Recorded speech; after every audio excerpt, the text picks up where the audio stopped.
Hey everyone, welcome to the show. I have another Canadian with me today, and we actually met at the Pod Tour last month. And this is Cheryl Joseph, and you were on the stage, and you had such great energy and such a great message that I had to like poke you on the shoulder and invite you on my show. So thanks for finally coming on the show and being with me. Thanks, Lindsay, for having me. Now, what impressed me with you, Cheryl, not only just your energy, your personality, your constant smile, but you have grown and created something that I really hope you're very proud of because I know I'm impressed that you created Chanilla and a community and a Facebook group and the Black Canadian creators group and community.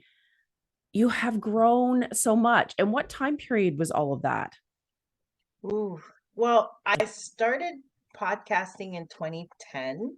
Yeah, Um, I won an iPod Nano in 2008.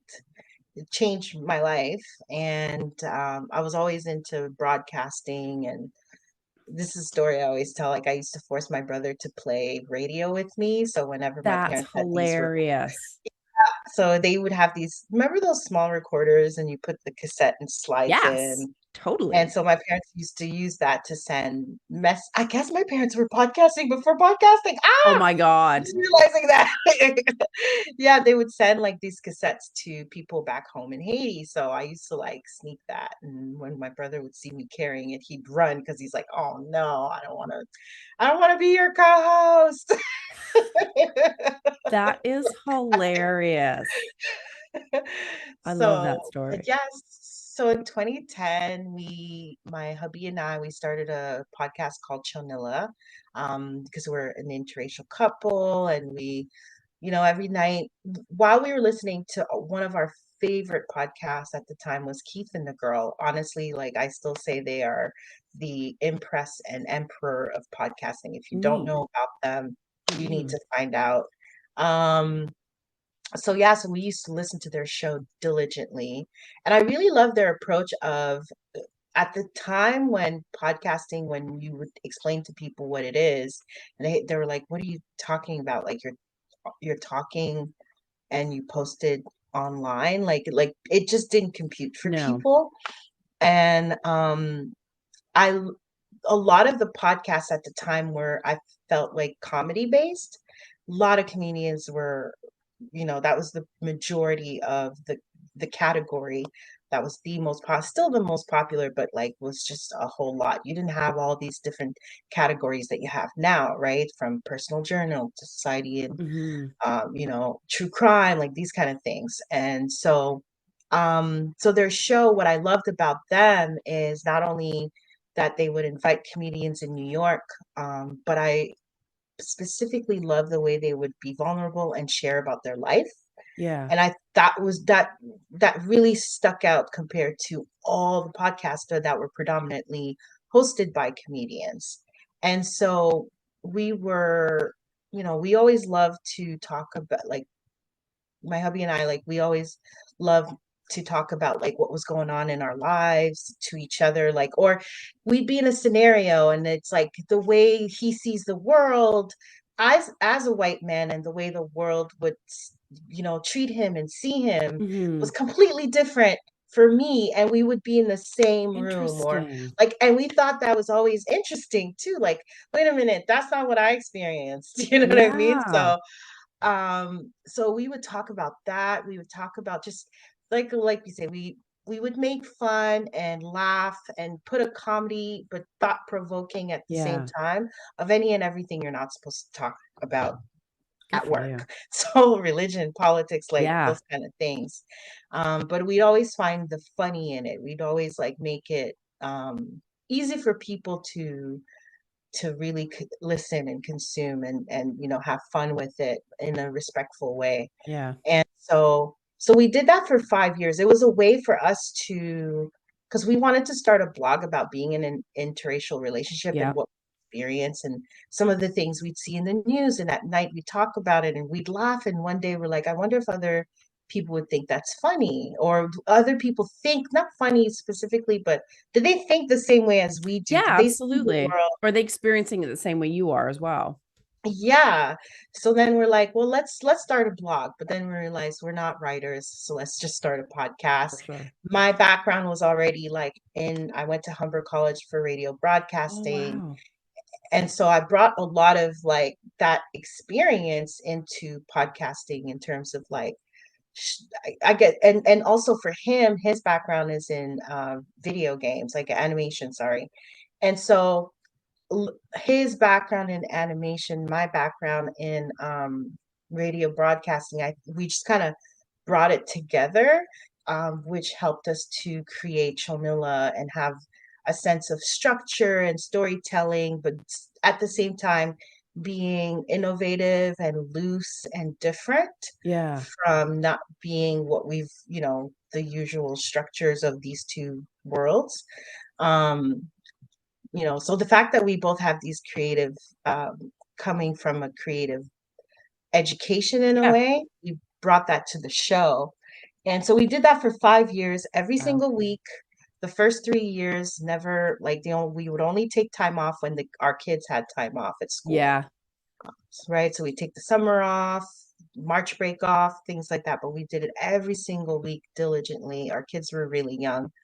And then the last 2 years or so, we we started experimenting to do every single day, like 5 days a week. That was Woo. insane. That's brave.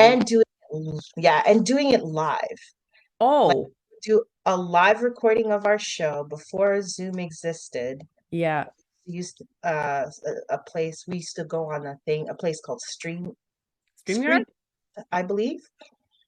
And so we would do the show, and that really changed the course of like our listenership, and it just, our audience just grew like wildfire going live, because it was, some people, we've had people say our Friday nights is our date night. Like, we have our date night with you guys. Like, it's Aw. like, yeah.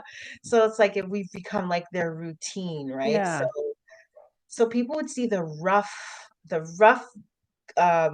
raw version during the live, and then Yeah. we would, post the edited, clean, version. And so a lot around the last 2 years, and we had a complete burnout. I mean, doing it It for 5 years happens. straight, and then, yeah, and then our kids were really young. Like, when we started, we have 3 kids. Our youngest at the time was like, I think, a toddler, like a year or 2 years Ooh. old.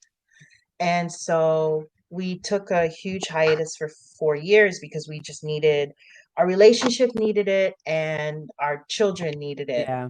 And I'm grateful that we did that, because they really needed us. And so, but at the time, when the last year of Chonilla, the first 3 years we were very strategic. I was strategic anyway, um, not to let people know we were Canadian. um, I felt this sense that people wouldn't really listen to the show, which was true, because we would literally have comments or reviews saying, "Had I known you guys were Canadian, I don't think I would have listened," which is wild to me. I don't know. It is insane. Yeah, I don't know what the Like we don't perception get taken was. seriously or something because we're Canadian. I don't understand that. That they either not might re- they may not relate, or they think we're boring. I don't. I know. I come across that as well. And it fascinates me why that thought process is.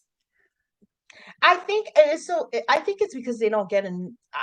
This is what I was told from listeners who listen to the show. Because even one of the segments we were doing the first 3 years is, we tried not to have. We have a news segment. I would share the news, and I tried not to have too many Canadian news, but I tested the waters a Yeah, little bit. yeah. So I'd say that mid third year, when I started placing some more news in Canada, Americans were like, "Yeah, you need to add more of these, because we hardly get any information or news about what's going on in Canada." So Hmm. I feel like, so they felt like I'm getting a sense. What they actually said was, we want to know if you guys are as crazy as we are. Nice.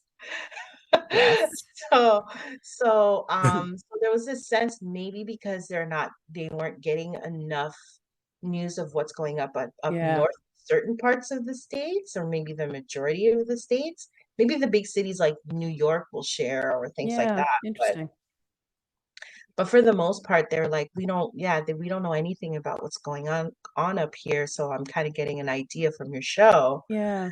Um, and so maybe that's why, maybe because they're not getting enough about us, that they're like, well, what's the point to listen to us? I don't know. Yeah. Well, at least now you're loud, and I now Yeah. too am like I'm Canadian. But Hmm. yeah, I used to hide it as well, feeling like, oh, who am I in this little person in Canada to branch out into this American market per se, and that Hmm. yeah, it could be a mindset thing. But what I love about what you were creating within Chanilla is that you were unapologetically you. You were Yes. sharing what's going on in your life, your perspectives, in that other people will feel the same way and have that sense of someone that understands you, but with humor. Now, at what point did you branch that out into a community? Because you created the Facebook group next. Am I correct? Yeah. So I branched out because when we started, even with Chonilla and being, being Black and in Mm, podcasting, being a woman as well, there really wasn't that many of us out there back in 2010. yeah. And so through what I liked about Keith and the girl, they had a forum, Hmm. and that was the way that, you know, at the time, I don't even think Facebook, I mean, didn't have any Facebook group at the time. So they had a forum, and they had a section in the forum to allow their listeners to share their podcasts, which I really loved. So the sense of all this to say that podcasting from the jump always had the sense of community. Hmm. Um, and I brought everything that I felt community wise that I received from the podcasters from the States to what I'm doing now.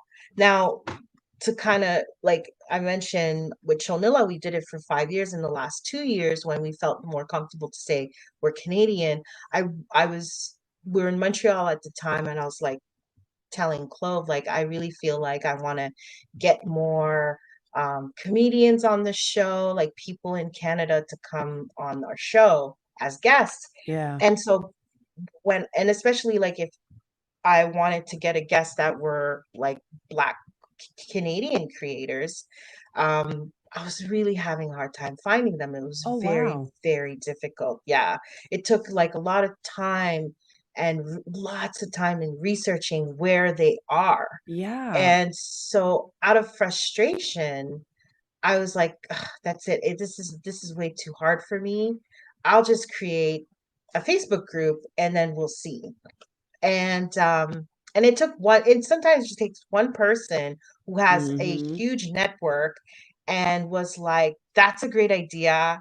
We They're like really need this space. And that person invited so many people Amazing. into the group. And so it went from like 200 to now we're at 400. And I know, like, I think I started Black Canadian Creators as originally as a group around 2018, I think. And now we're like 2023, we're at 415, but I have like 400 people that are waiting to get into the group. Holy. Yeah. I didn't want it to be a numbers thing because I wanted to make sure I vetted everybody. Yeah. A lot of people say they're content creators, but really are not, Mm, or they're starting. Like, so it's like mostly it's people who are actually creating yeah. content that are in the group. So yeah, so the community that was built out of necessity for me to make it Yeah. easier for me to get find guests and see each other.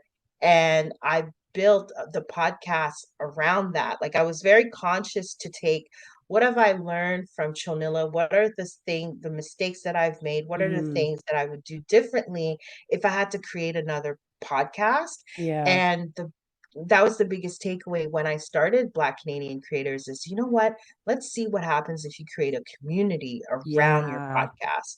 Have the community first and then create the podcast from there. Yeah. But I love that. but then but from that, the community just overtook the podcast.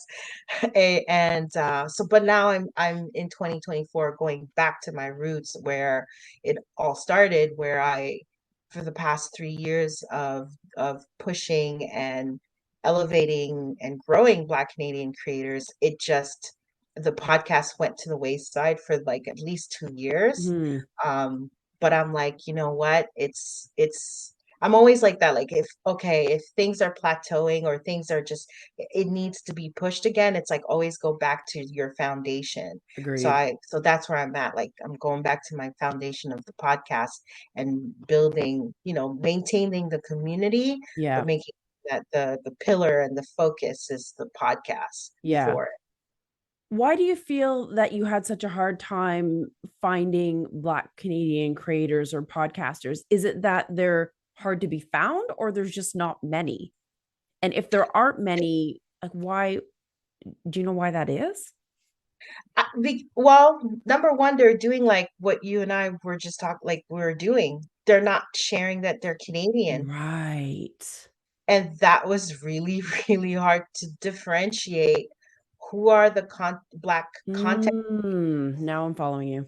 in Canada and not. And so that was the hardest thing to like I'd have to dig deep and really listen to a show or watch a YouTube video to get a sense of like, that person sounds Canadian. Wait a second, that guy get these Canadian clues. That was the number one thing.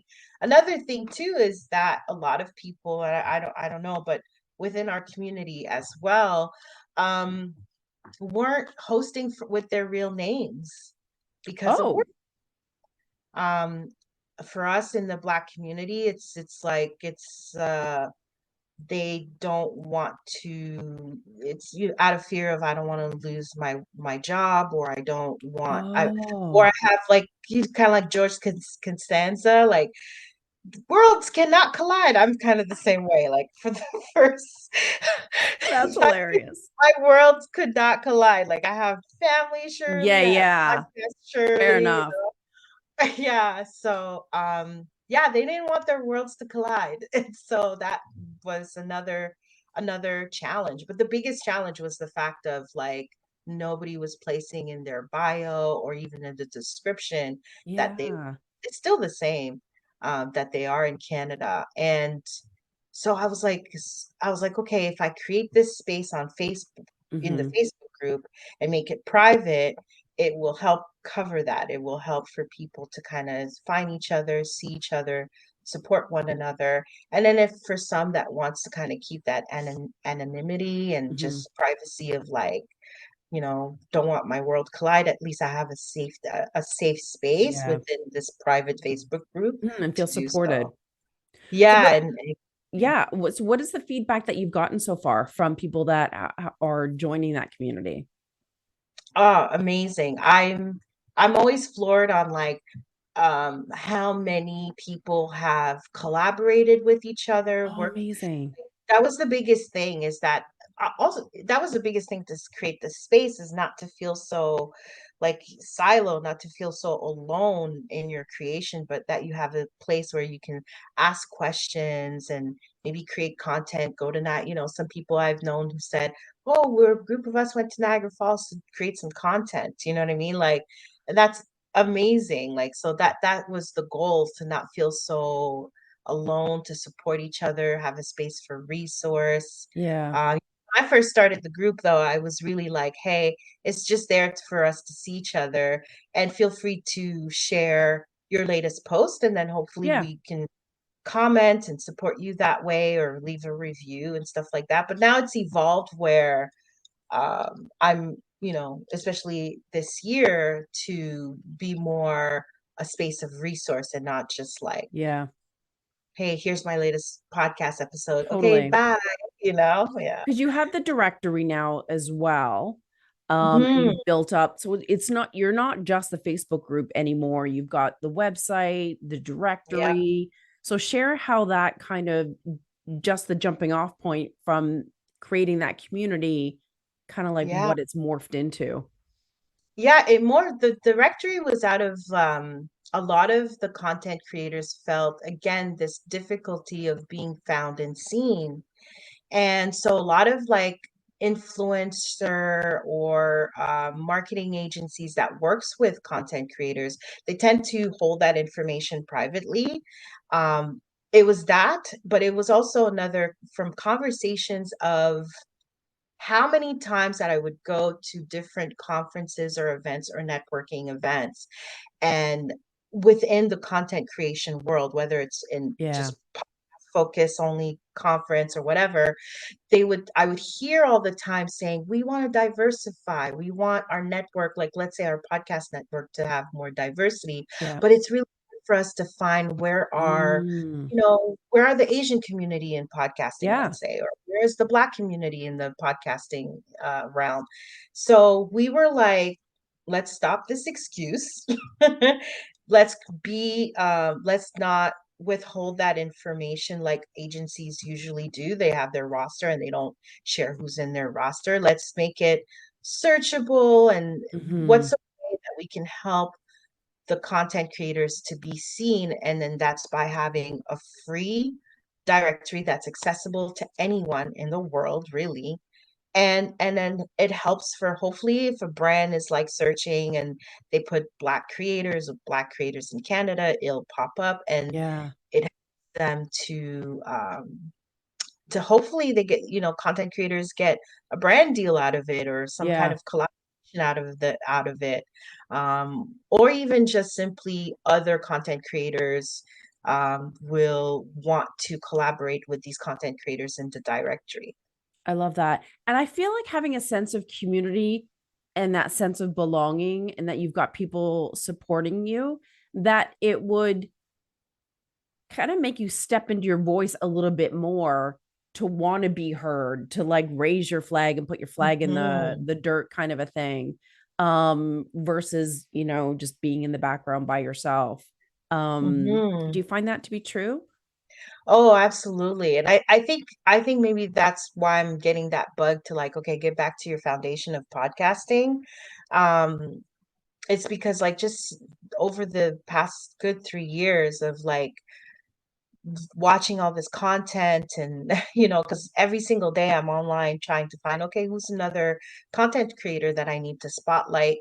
It is nice to, especially with doing what we do on our own, to know that, oh, I'm stuck here. Where can I go to get some answers in terms of like a contract with a brand, Yeah. or I'm not sure what I'm thinking of switching my sound and I'm not sure what to change in terms of the new microphone that I'm going to get or things like that. Yeah. So it's nice. It really makes you feel not alone. And one of the things I find, what admired, I think, in a way, is Black Americans are very, like, no question asked, have your back. Like, especially when we started, how it's like we never spoke about how do we support each other. Yeah. They have a natural sense of community. And like, for example, like even with us when we would do our live shows, and we're all going into that same realm of like, let's have a live show. Now people can use Twitch, right? Yeah. And but we be conscious, like if they knew we were on Friday night, then the others would not do a live show on Friday night Oh, at interesting. the same time. And it was never spoken, it was Yeah. never Out of something we respect discussed. almost, or like, Yeah, it was, I was like, oh, that's, so I really, there was something about that I felt like I find the in the community, like in Canada, was missing a whole yeah. lot. It was very like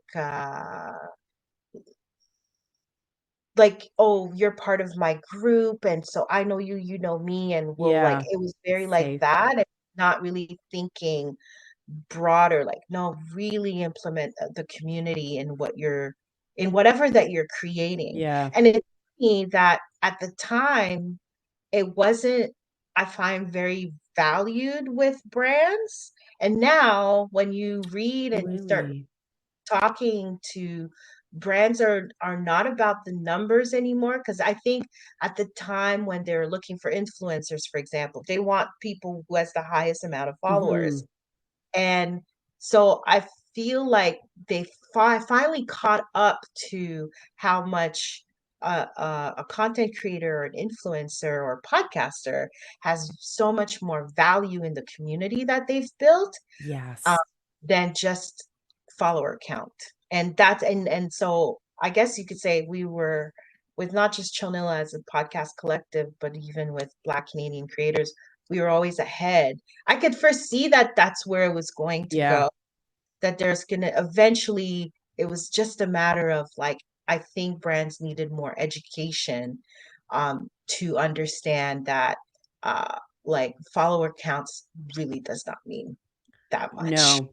It, Yeah. it does have to do with, to me, it's like you want everyone's voices to be heard. And I think that is more important now than ever. It has been before in the past. And I just like, I get goosebumps because I'm like, I think about like you and your husband and your interracial relationship and you sharing your unique perspectives. But I think you two didn't realize the impact that it had on other people, and Mhm. sharing your stories and like being your authentic self.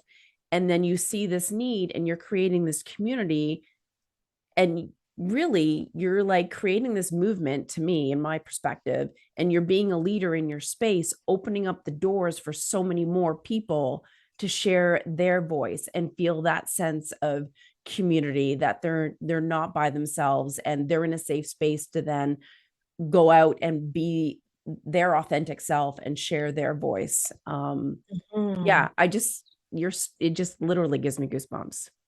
Oh, thank you. Well, yeah, I mean, there's seven. I say that with even like when we've worked with clients to help them start a podcast, or, I've had people say, well, should I really start one? Because there's so many people who's already doing it. It's like there's seven. It's like I always had the Yeah, perspective that I had to share with them. It's like, look, there's 7.7 billion people on this planet.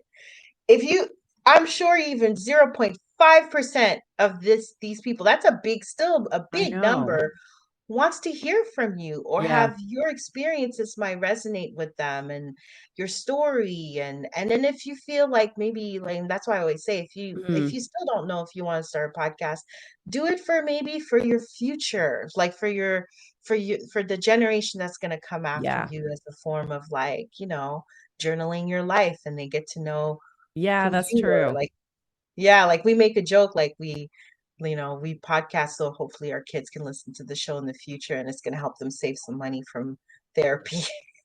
That's you know, hilarious. yeah. So I yeah, love your that. story is important, and so yeah, there's many people I'm sure that can relate to your story, and as For long as sure. you're very aware of who you are and you have a clear idea of the type of people that you want to engage with, or listen to your show, or watch your content, read your book, whatever that is, Mhm. um, as long as you're clear with that, they Yeah, will they will come. I agree. You were featured in the Toronto Black Media Association, and I copied a section of that because I thought it was really powerful. So I'm just going to read it if that's all right. So you said, Mhm. if you put your best foot forward and you're authentic and you're clear in your goal and the message that you're trying to convey for your audience, the doors are wide open and you can truly have anyone on your show and your possibilities are endless. And I really feel that you have always embodied that throughout your journey. And yeah, I love that. Absolutely. Oh my God.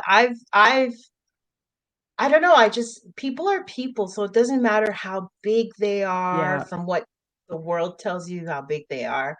Um, it's all about finding people who relates to who you are. Hmm.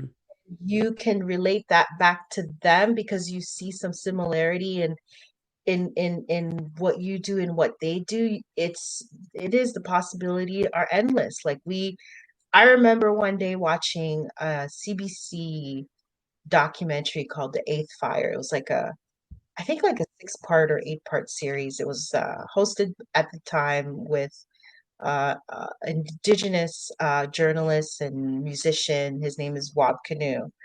And I remember he was one of those people like, oh man, I did not know about what we know now. Like I Yeah. think of years that we're learning everything that we are learning, and in terms of residential schools and things like that in Canada. But at the time, like that was like what, 20, 2012, 2013. And so I sent out a tweet because I was like, look, I just watched this series and it's fascinating. And I'd Yeah. love to have you on the show. And he said, yeah, sure. Amazing. And I was like, wow, it was, and I think that's why I said what I said in that article, because it was a moment in my mind that I thought like, oh wow, if you just keep your best foot forward, you're just your genuine self, Yeah. it's surprised what's out there. And so, and now look at him, he's the premier of Oh, Manitoba. yeah. Absolutely. And I think too, it comes And to like, and we told him at the time, it's so funny. oh, yeah. We had him on the show. We're like, so when are you going to become Prime Minister of Canada? We said that like way Ooh, before. And then look at him. He's in politics. He's killing it. He's doing I great things know. in Manitoba. Yeah. And I think that that feeling of being connected with others and expressing your story and your voice, and I think being authentic that way, and it not just be about numbers and like you care about things, I think you're going to attract people to you. And if you pitch people, so to speak, to be on your show Mhm. or whatever it may be, or connect in some sort of way, I think people are attracted to that and just naturally would say yes. Like Absolutely. that's what I'm like, just kind of reiterating what you said. Like the possibilities are endless if you're being like authentic and sharing Yeah. your true self. And as someone who's been a techie girl and for so long, and when I use, so like honestly, TikTok it's becoming one of my favorite. Really? Yes, because that platform completely like represents that message. The more genuine you are, the more Mm, successful you are. It's out of all the different, like with, I find like with all the different social media, like Instagram, yeah. you could fake it as long as you can. You can make it aesthetically pleasing as you can. I find a lot of the social medias are like that. But there's something about TikTok that the Interesting. more real and the more raw and the more like you don't even think about it, Yeah. it oddly rewards you. It's like so many times where Hmm. I've posted, I'm like, whatever, it's gonna, like where I reacted to a video and I said absolutely nothing, but it was a genuine, didn't think about it, just Yeah, posted it, yeah. and Wasn't that goes crafted. viral. Yeah, was no crafting whatsoever. And something about TikTok always never Interesting. fails out of all the different social platforms that I use. I Yeah. know. That is one I've never delved into, I have to say. I like Oh, resist it's it. amazing. Really? It's Okay. almost, it's becoming almost like I've sometimes the kids will mention something to me. I'm starting to not go to Google to search now. I go to TikTok. Yeah. That's crazy. I know. Maybe I should get on that bandwagon. It's a great, honestly, I Yeah. Because it's feel the fake stuff TikTok, that I don't like. But if you're telling me that being authentic and just being your regular Joe self, um, it really touches on, you make TikTok, you make it what you can make it to what you want. You could find your community. yeah. I've learned about so many different types of community in a much more Mm. direct way compared to other platforms that I Interesting. find like it's really what you make it with TikTok. Yeah, that's good to know. All right, maybe you've changed my mind, Shirley. Mhm. um, so what is some advice for someone that feels that they want to step into their voice, create a podcast, and create a community to make a difference? There's different ways. If you're not sure on whatever, like you have no idea what you want to talk about or share. One of the great exercise I've done too is like asking people if you think about me, or if you had to refer me to someone, what would you tell them about me, like what would they say about you if you needed to refer. And that's a great exercise. Like if you're thinking about like what are three topics that might relate to me, if you're thinking Mm-hmm. of just me, my name, and that's a great way to kind of get an idea of what people think about how they think about you. Like some people would think of you as, oh, you're like, for example, like there is a blogger that I know who was, a lot of people thought of her as a Rolodex to what's happening and what's going on in Montreal. Hmm. And out of that question, winded up creating a blog where it's like, all about that, like what's happening and what's going Yeah. on in the city. And so that's one way. If you really are too shy, because that's a hard one to do, to call and text, or to text your friends and family, like, hey, what do you think of like the topics that represents me? Hmm. Um, then you can, like I said, just start off as a journal about your life. Invite your friends and family, or whoever, coworkers, Yeah. if you're comfortable with that.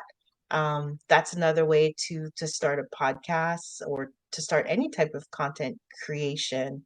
um, but if you're thinking of it like, I want to make a living out of it, or then you really have to dive deep.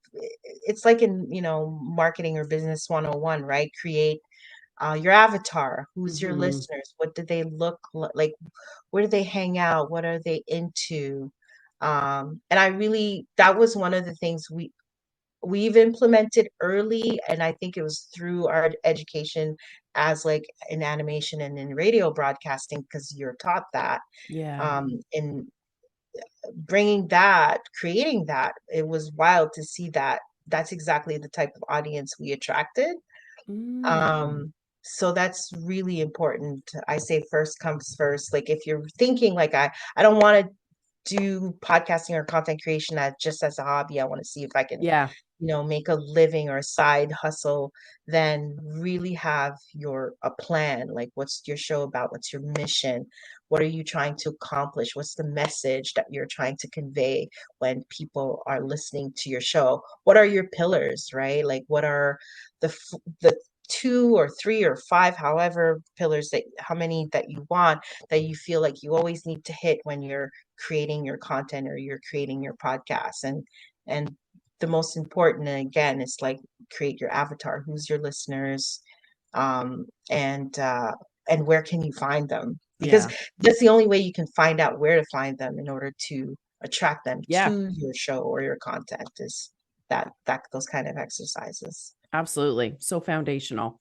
So what is Mhm. next? What are you working on right now for Black content creators or Canadian creators?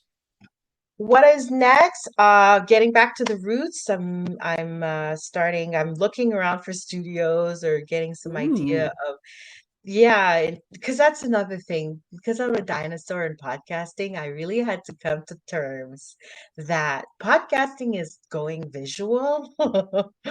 And so even this Yeah. um, is to do that a lot more. So I'm really working my way to figure out like, how much, of a visual do I want to do? And I don't have to have, for me, with this upcoming season, not every episode needs to have a visual. Maybe a Hmm. few here and there will be. And it doesn't mean like I find like the younger generation, like millennials and younger, there's this sense of like I have to have the audio and the video for every single episode, and it's really what works at your capacity and your Yeah, that's true. resources, right? And so it's like, so for me, my capacity at the moment is I'll still create predominantly an audio podcast with Black Canadian creators, but maybe there'll be a few of the episodes where there will be a visual for it as well. So I'm working on that. I'm working on last year we had our official networking event for Black Canadian creators. So we're Awesome. in May. We call it Soulful Bites, where we find like a upcoming or just a new restaurant in the city in Toronto. And I'm hoping Fun. eventually it'll grow where maybe I'm hoping to have ambassadors in different parts of the city to That do would be that. amazing. So we'll have one in February, and the directory, we're trying to elevate it in a way to make it tangible. So we're kind of figuring out what does that mean and how does that look like. Yeah. um and then hopefully in the and not hopefully, we're working on collaborating, building a bridge actually between Black American podcasters and Black Canadian Mm, podcasters. And so we have a high interest, like through amazing communities like Afros and Audios and Black Podcasters Association, where we are communicating and talking to see if they can come to Toronto and we can have kind of like a 1 day mini summit of Black podcasters, or for 2024. that sounds amazing and quite ambitious. Yeah, I know, it's That's a same. lot, but that's amazing. I love that you're just like, making it bigger and bigger and bigger. And yeah, I'd love to see like where it is in the next, 2 years, 5 years.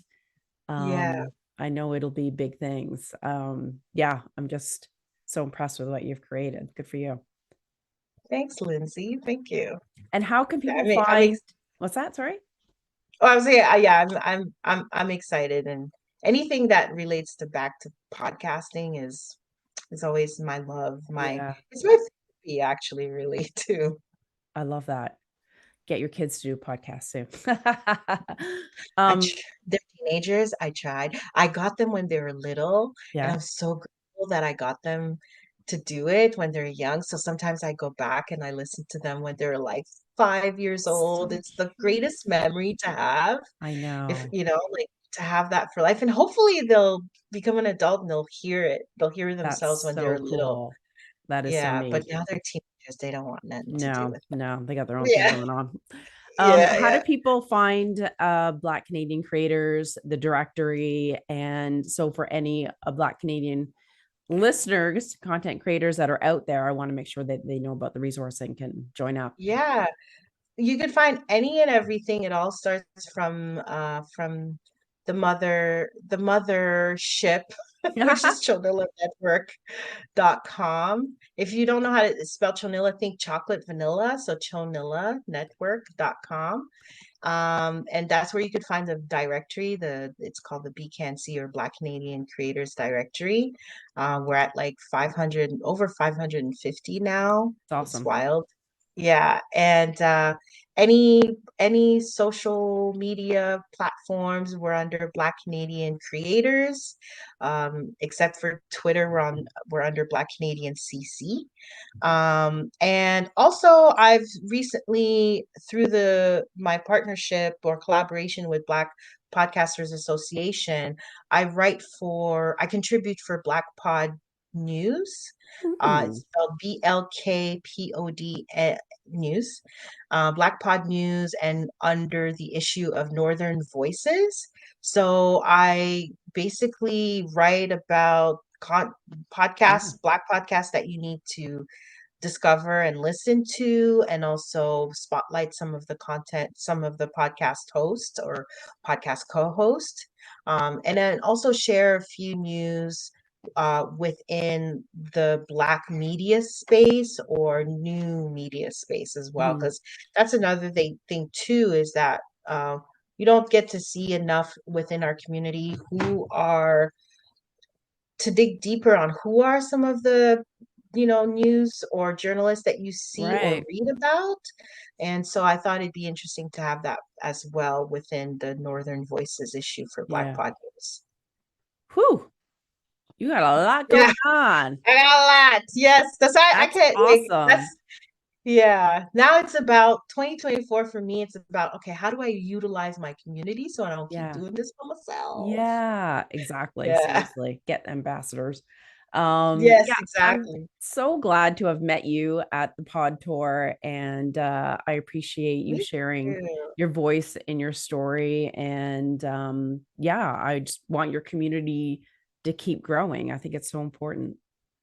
Thank you, Lizzie. I appreciate this so much. Anything to help, more. My whole goal, for me, is to create a space and to be in like conversation like this in order to help people discover more content creators. So that's huge for me. So for you to invite me to this, 100%. I know not just me, but my whole community truly appreciates it. You bet. I'm sure we'll be in touch and stay Yes. connected. And seeing as we're both Canadians and proud of it. Yes, Awesome. Well, absolutely. great. So thanks again for coming and see you later, folks. And see you next week on the Leverage Your Podcast show.